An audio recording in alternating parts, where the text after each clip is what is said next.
Shalom, shalom, shalom, mtu wa Mungu. Tunapokwenda kumaliza mwaka huu 2025 na tukikaribia kabisa kuanza mwaka 2026, ni vizuri sana tukaelewa ni jinsi gani ambavyo tunaweza tukaanza mwaka pamoja na Mungu, ili mwaka wetu uweze kuwa na mafanikio makubwa na hatimaye tuweze kumzalia Mungu wetu matunda. Hivyo basi, kwa somo hili fupi tutakwenda kuangalia mambo machache ambayo tunaweza kuyafanya na akatusaidia kuanza vizuri mwaka na Mungu wetu. Na tutaangalia kitabu cha Wathesalonike sura ya 5 mstari wa 18, inaonyesha wajibu wetu wa kushukuru Mungu kwa kila jambo, kwamba shukuruni kwa kila jambo.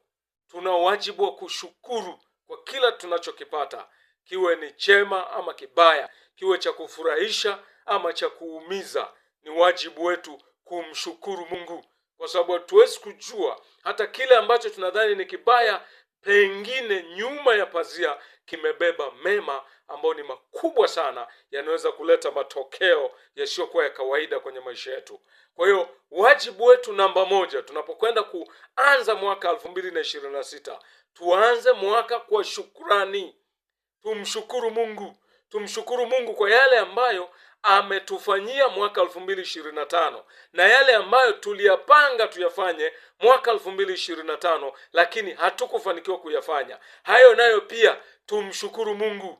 Yako ambayo tulitarajia tuyapate hatukuyapata, tumshukuru Mungu, kwa sababu huenda kwa kuto kuyapata kwetu imekuwa ni faida kwetu, kwa sababu Mungu anajua mbele zaidi kuliko vile sisi tunavyoweza kudhani.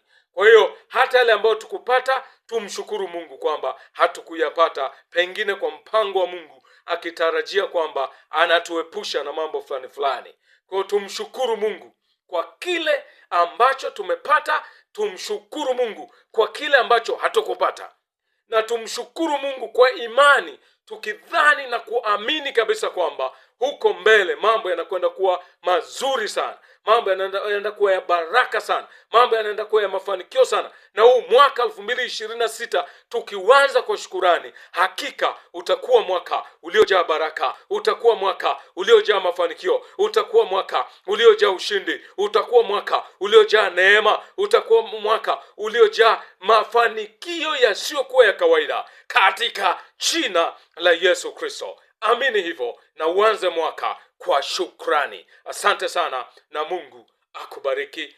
Amen.